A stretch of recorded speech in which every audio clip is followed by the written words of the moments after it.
What is up, summoners, and welcome to the channel. Today I am very excited finally to be looking at these characters in Green Goblin and Doc Ock in the flesh.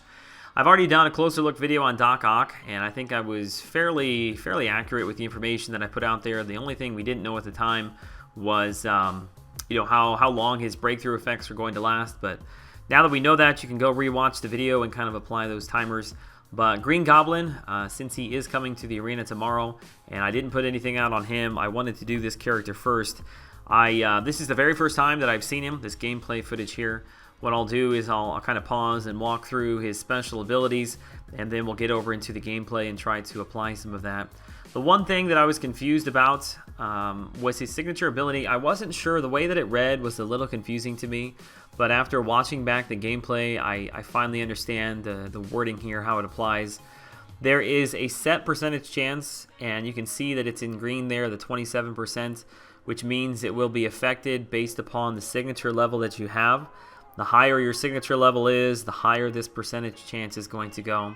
And basically, for every bar of power you have, you can multiply it times that percentage chance, and that will tell you the percent that you're going to convert your pumpkin bomb into a super bomb. Now, what you'll see from his specials, every time he uses a special, 1, 2, and 3, in the case of the special 1 and 2, at the very end, he throws a pumpkin bomb. So what this is saying is this percentage chance for an S1, there's a 27.77% chance that when he throws that pumpkin bomb on the S1, that it's going to be a super bomb. And the super bomb actually applies all of the bag of trick effects. Essentially has 4 different functions. There's a power drain for 8%, there's a poison, an incinerate, and a weakness. And there's a set percentage chance that each one of those will apply when you have a pumpkin bomb, but when you have a super bomb, it automatically is going to apply all of those effects. And in the case of the S3, if we go back up to the signature ability, in the case of the S3, there's a chance that in addition to all of those things proccing from the super bomb, there's also the regular percentage chance that the pumpkin bomb effects are going to apply as well, which essentially means that you could potentially have double all 4 of those debuffs when you use an S3. But again, kind of moving forward with this signature ability, then you take that percentage chance, and when you use your S2, now you multiply that percentage chance times 2. So that jumps up to, what is that, 54, 55%. There's a 55% chance at level 50 that you're going to use a super bomb. And then the higher, obviously, that your signature level goes, that's going to creep higher and higher. I would be very curious to see what the max number is on that. If I had to guess, since he's at 27% at level 50, I would guess that getting him up to level 99, awakened as a 4-star character, that percentage chance is probably going to be right around 30%. So that means there's a 30% chance with the S1 to get the super bomb, and basically a 60% chance with the S2, and then basically about a 90% chance with the S3. I'm assuming it probably doesn't want to go ahead more than that, because you wouldn't want a 100% chance with the S3. That's typically how they roll. But yeah, my guess is probably at sig level 99, right around 30%. So yeah, I don't know why I was so confused by that. I'll show you some gameplay footage here in just a second that you can see. Well, yeah, I'll go ahead and pull it up now. The way that you can tell that a super bomb is procced, it will show up in the animation on the left-hand side, and obviously you're going to have all the debuffs that pop up right away. And remember, if this was an S3 and the super bomb popped, you also have an additional chance on all of that to double those debuffs. Plus, the power drain would be more about 16% when the super bomb hit. But overall, signature ability, I think, is going to make the character a lot more bursty than he is unawakened, just because you have the chance to apply so many more debuffs, including the poison and the incinerate. Madness and Cunning are his 2 abilities, and I will say that my guess is that these 2 abilities will probably not trigger Mystic Dispersion, which looks like is going to make him a pretty good Alliance War offensive character, plus some of the other things that are built into this Madness and Cunning. Essentially, these 2 abilities that he has, you gain them by doing different things, and when they're both equal, both of their abilities apply. But as soon as you stack one ahead of the other, only the abilities from that particular, whether it be Madness or Cunning, whichever one is higher, will apply. So what you're ultimately trying to do is you want as many of the effects as possible. So you're trying to keep your Madness and your Cunning on equal playing fields, on equal stacks. But it's kind of interesting because the Madness, actually, it only lasts for 10 seconds, whereas the Cunning lasts for 20. But I'll get into all that here in a second. So Madness, you apply that when you're getting hit. Every time you get hit, there's a 10% chance to gain a stack of Madness. But more importantly than that, where you're going to mostly be gaining it from is there's a 90% chance when you perform a well-timed block, which essentially that's just a parry. Whenever you parry, there's a 90% chance that you're going to get a Madness buff. So even though it only applies for half as long as Cunning, for 10 seconds rather than 20, you parry all the time throughout a fight. So, you know, if you're trying to keep them equal or your Madness has fallen below Cunning, you can just trigger a parry, and basically 90%, I mean, you're almost always going to trigger that. So that's a good way of kind of balancing your Madness to keep up with Cunning, even though the timer is lower.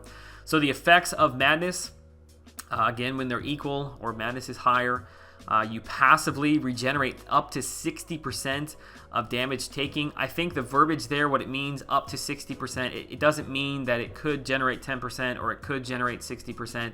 I think it just means if you let the full charge of Madness run, it's going to regenerate fully 60% of that damage that you've taken. This only applies for basic attacks that you receive, so this is not going to necessarily save you from getting hit really hard from a special attack. But yeah, it's kind of an interesting way to give a character indirect regen. Like, it's not like something you necessarily trigger, like Wolvie from using, or like Wolvie or X23 when you're attacking.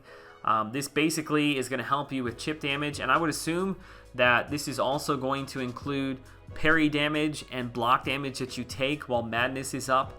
You're going to be able to passively regen 60% of that. Then in addition, Madness is also going to drastically reduce the amount of damage that specials are doing.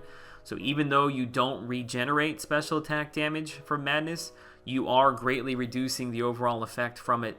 That reminds me a little bit of Yondu, how Yondu, when he's awakened, anytime the enemy uses a special, they gain a weakness effect.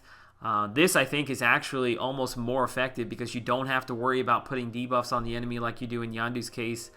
This is just a flat percentage right across the board when you have Madness equal to or above Cunning. And then the same thing for Cunning. The way that you apply Cunning is every time that you gain a bar of power, and there's not a percentage chance applied to this, it's just every single time you gain a bar of power, you get this Cunning charge, which again, it lasts for 20 seconds. But the balance here is that it takes longer to get a bar of power than it does for you to be able to parry. So even though, like I said, Madness has a shorter timer, when you get that bar of power, 20 seconds is enough time basically for you to get back to another bar of power, and also is enough time for you to play around with Madness and time your parries up. But for that 20 seconds, while Cunning is equal to or greater than Madness, again, there's two more effects. The opponent generates 40% less power, and Green Goblin gains 30% attack on his special attacks. So he's going to be crazy, crazy good when you've got Cunning and Madness both equal to one another. You know, you've got all these Super Bomb and Pumpkin Bomb effects and debuffs, you know, poisons, incinerates, plus when Cunning's there, those poison and incinerates are going to be increased by 30%. Plus you've got decrease to power by 40%, which is it's quite a bit, honestly. You've got reduction in the enemy's power. You've got passive regen for helping with chip damage from parry and block. Yeah, your ultimate goal here is definitely to keep them equal. When I first read this, I thought, you know, which one do you want to keep ahead of the other? But I don't think at all that is the way that you should play him. I think probably it's more important to have Madness for the regen, but honestly, the best way to play him, I think, is to try to keep Madness and Cunning equal. You know, probably one way to do this is, you know, you may have to play a little bit conservatively at times and not get the parry when you could, just to keep your charges equal. Maybe evade back, wait for one Madness to fall off before you parry stun to keep those charges equal before you attack. Yeah, just a really, really cool mechanic. If we go down here, what do we want to look at here? Heavy attacks. His heavy attack animation, basically, he hits you and then turn around and blasts you with the afterburner that is on his little jetpack thing. 20% chance to cause and incinerate. So again, On top of all the other debuffs, he has a chance to apply a secondary Incinerate effect. The S1 actually looks initially like it's going to be a huge pain for unblockable S1s, but if you actually really look and study it, he throws what looks like kind of like this poison gas thing like right in front of him, which I don't think it doesn't apply a poison. It doesn't say that here in the S1 description. I think it's just part of the animation. If you evade that, you'll then be able to block the rest of the laser attacks. But each one of those laser attacks has a 40% chance to drain 8% of power, and he uses that several times. So even though the 8% looks like it's fairly small, if you trigger a couple of those, you can have upwards, of 16 to 24% power drain.